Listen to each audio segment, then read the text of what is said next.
بسم اللہ الرحمن الرحیم۔ ماہ شعبان کا آخری عشرہ اور اس کا وظیفہ اس قدر مجرب ہے کہ اس عمل سے پیسے نہیں ڈالر ملیں گے، انشاءاللہ قسمت بدل جائے گی۔ ماہ شعبان بہت ہی بابرکت مہینہ ہے۔ درود پاک کی کثرت اس مہینے میں کرنی چاہیے۔ اس مہینے کا خاص ایک وظیفہ ہے جو کہ بہت سارے مسائل کا حل ہے۔ یہ بہت ساری پریشانیوں کا جائز حاجات کے پورا ہونے کے لیے اور بہت سارے مسائل، پریشانیاں، مصیبتوں سے نجات کے لیے خاص ماہ شعبان المعظم کا یہ وظیفہ ہے۔ ماہ شعبان میں جہاں ہم نے درود پاک کی کثرت کرنی ہے، کثرت سے آقا کی بارگاہ میں درود و سلام پیش کرنا ہے، وہیں ساتھ ساتھ ہم نے روزانہ کی بنیاد پر اس وظیفے پر بھی عمل کرنا ہے۔ اسلامی سال کے 8ویں مہینے کا نام شعبان المعظم ہے، جو بڑی فضیلت اور برکت والا مہینہ ہے۔ احادیث مبارکہ میں اس مبارک مہینے کی فضیلت کا بہت ذکر ہوا ہے۔ چنانچہ حضرت انس بن مالک رضی اللہ تعالیٰ عنہ سے مروی ہے کہ حضور نبی کریم علیہ الصلاۃ والسلام نے ارشاد فرمایا، رجب کا شرف اور فضیلت باقی مہینوں پر ایسا ہے جیسے دوسرے کلاموں پر۔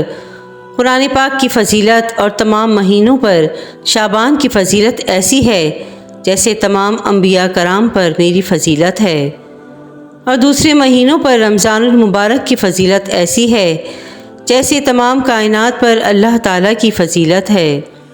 شعبان المعظم کے مہینے کی فضیلت کے بارے میں حضرت ابو ہریرہ رضی اللہ تعالیٰ عنہ سے مروی ہے کہ حضور نبی کریم علیہ الصلاۃ والسلام نے ارشاد فرمایا کہ رجب اور رمضان کے درمیان شعبان کا مہینہ ہے۔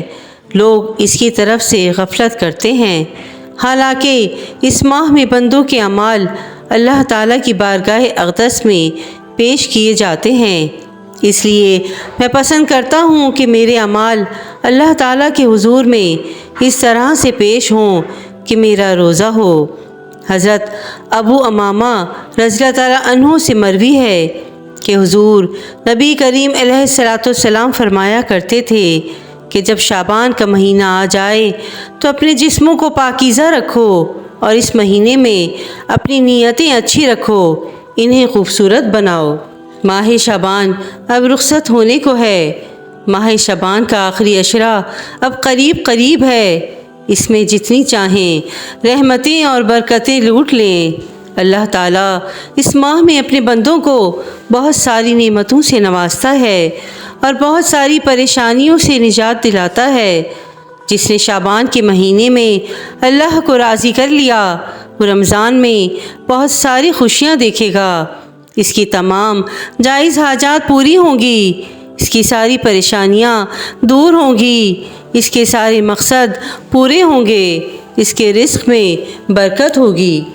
ماہ شعبان بہت ہی بابرکت مہینہ ہے۔ درود پاک کی کثرت اس مہینے میں کرنی چاہیے۔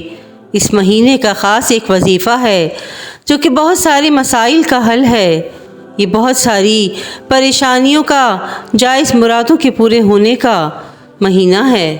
ماہ شعبان میں جہاں ہم نے درود پاک کی کثرت کرنی ہے، کثرت سے آقا کی بارگاہ میں درود و سلام پیش کرنا ہے، وہیں ساتھ ساتھ ہم نے روزانہ کی بنیاد پر اس وظیفے پر بھی عمل کرنا ہے۔ وہ کیا وظیفہ ہے؟ 33 بار سورۃ الکوثر، 33 ٹائمز اول اور آخر درود پاک کے ساتھ روزانہ کی بنیاد پر مقصد دل میں لیے، ذہن میں حاضر رکھ کر آپ یہ وظیفہ کریں۔ 33 بار سورۃ الکوثر پڑھیں۔ اللہ کی رحمت سے آپ کا وہ جائز مقصد پورا ہو جائے گا۔ اللہ نے چاہا بہت سارے مسائل کا حل نکلتا رہے گا۔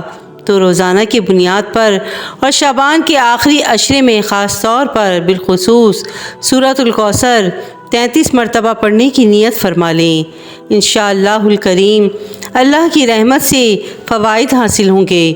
محبت کا مسئلہ ہو، شادی کا مسئلہ ہو، اولاد کا مسئلہ ہو، یا کوئی بھی پریشانی ہو، کوئی بھی بیماری کا مسئلہ ہو اور رزق کا مسئلہ ہو، ان سب کا حل اس وظیفے میں موجود ہے۔ ناظرین، رمضان کی آمد ہے۔ رمضان رحمتیں اور برکتیں لوٹنے کا مہینہ ہے۔ اس لیے شعبان کو اس طرح سے گزاریں کہ رمضان آپ کے لیے بہت ساری خوشیاں لے کر آئے اور آپ کے تمام مسائل حل ہوں۔ اللہ پاک ہمیں شعبان کے مہینے میں عبادتیں کرنے کی توفیق عطا فرمائے اور ہماری تمام پریشانیوں کو دور فرمائے اور ہمارے تمام گناہوں کو معاف فرمائے۔ ویڈیو پسند آئی ہو تو پلیز میرے چینل کو لائک اینڈ سبسکرائب ضرور کیجیے گا۔ جزاک اللہ خیرا کثیرا۔